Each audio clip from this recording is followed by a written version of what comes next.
আজকে আমি বানাতে চলেছি একদম ঘরোয়া উপকরণে তৈরি চিকেন ফ্রাই। তো চলুন শুরু করা যাক।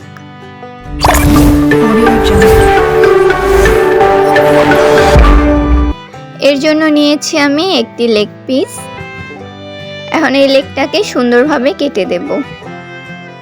এটি চারপাশ সুন্দরভাবে কেটে দিতে হবে যাতে মশলাগুলো সুন্দর করে ঢুকে যায়। দেখুন আমি এভাবে সুন্দর করে কেটে নিয়েছি।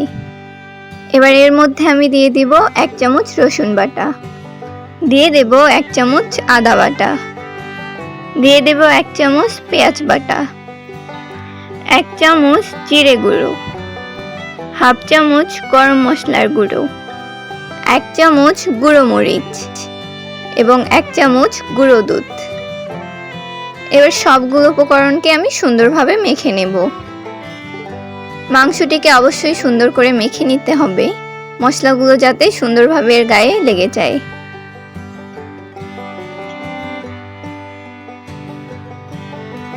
আমার ভিডিওগুলো আপনার ভালো লেগে থাকলে অবশ্যই সাবস্ক্রাইব করবেন এবং পাশে থাকা বেল আইকনটি প্রেস করবেন।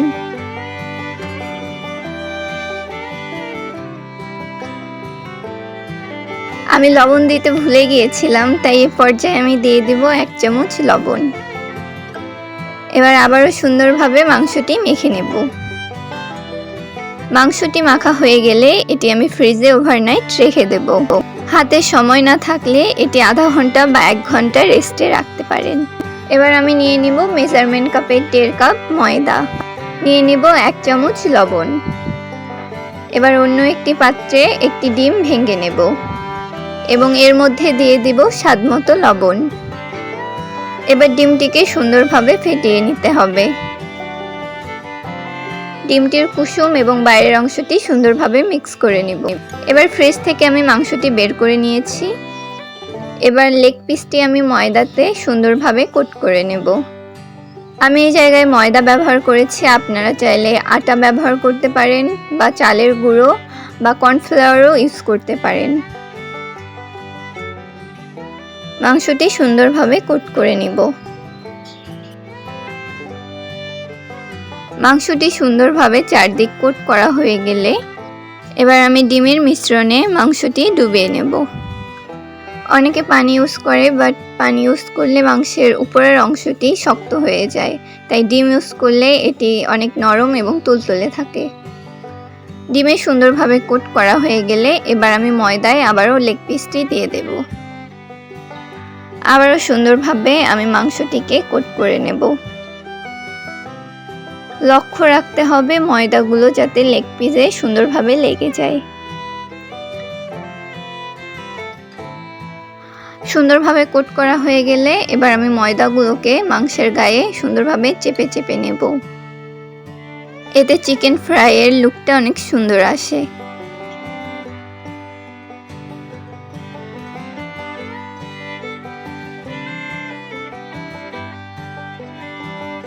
সুন্দরভাবে কোট করার পর দেখুন ফাইনাল লুক এরকম এসেছে। এবার আমি চুলোয় তেল গরম করার জন্য দিয়ে দেব। তেল গরম হয়ে আসলে চিকেন লেগ পিসটি আমি তেলে ছেড়ে দেব। চুলোর আঁচ অবশ্যই লোতে রাখতে হবে, নইলে লেগ পিসটি পুড়ে যেতে পারে। এভাবে এক পাশ ভাজা হয়ে গেলে এবার আমি এটি উল্টিয়ে নেব। 10 থেকে 12 মিনিট পর আমি লেগ পিসটি তুলে নেব। লেগ পিসটি ঠান্ডা হয়ে গেলে এবার আমি আবারও সেই লেগ পিসটি তেলে দিয়ে দেব। এভাবে রেস্টিংয়ে রেখে ভাজলে খেতে অনেক মজার হয়। আবারও আমি উলটপালট করে সুন্দরভাবে ভেজে নেব। আগে যতটা টাইম নিয়ে ভেজেছিলাম ঠিক ততটা টাইম নিয়ে আবারও ভাজতে হবে। ভাজা হয়ে গেলে এবার আমি এটি তুলে নেব। তো তৈরি হয়ে গেল আমাদের চিকেন ফ্রাই। আমি একদম ঘরোয়া উপকরণে বানিয়ে দেখিয়েছি, আপনারা তাই খুব সহজেই এটি বানিয়ে ফেলতে পারবেন। আমি যেই টিপসগুলো দিয়েছি সেগুলো ফলো করলে আপনারা খুব সহজেই পারফেক্টলি এটি বানিয়ে ফেলতে পারবেন। আমার রেসিপিটি ভালো লাগলে অবশ্যই একটি লাইক দেবেন।